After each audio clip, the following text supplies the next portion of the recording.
প্রথম প্রতিযোগিতায় তোমাদের সবার রুটি বেলতে হবে। যে যত বেশি আর যত ভালোভাবে রুটি বেলতে পারবে সেই হবে প্রতিযোগিতার বিজয়ী। এটা তো বেশ সোজা কাজ। আমি এত সুন্দর গোল রুটি বানাবো যে শাশুড়ি মা খুশি হয়ে বালা দুটো আমাকেই দিবেন। এত কঠিন একটা কাজ দিল শাশুড়ি মা। আমার হাতের নেল পলিশ গুলো তো সব উঠে যাবে। কি আর করার, বালাগুলো পাওয়ার জন্য তো এটুকু কষ্ট করতেই হবে। আমি না, 3টে বেলনা পিড়া আর কিছু আটা গুলি নিয়ে আয় সবার জন্য। জি খালাম্মা, এখনই আনছি। গুলো সবাইকে ভাগ করে দে। এতখানি আটা? কমপক্ষে 20টা রুটি তো হবেই আটা দিয়ে। তাড়াতাড়ি বেলা শুরু করি, নয়তো প্রতিযোগিতায় জিততে পারবো না।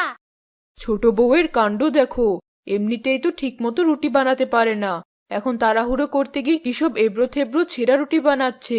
আমি ওর থেকে সুন্দর রুটি বানিয়ে এই প্রতিযোগিতায় জিতে যাব। ওরা আমার সাথে পারবে না।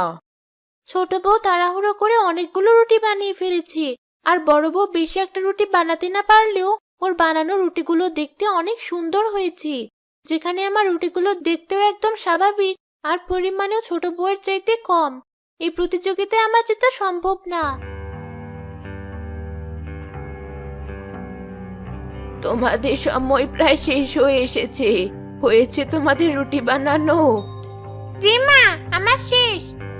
বাকি 2জন থামো, তোমাদের সময় শেষ। এখন আমি দেখব তোমরা কে কিভাবে কয়টা রুটি বানালে। জি মা, দেখুন আমার রুটিগুলো অনেক সুন্দর হয়েছে না? দেখুন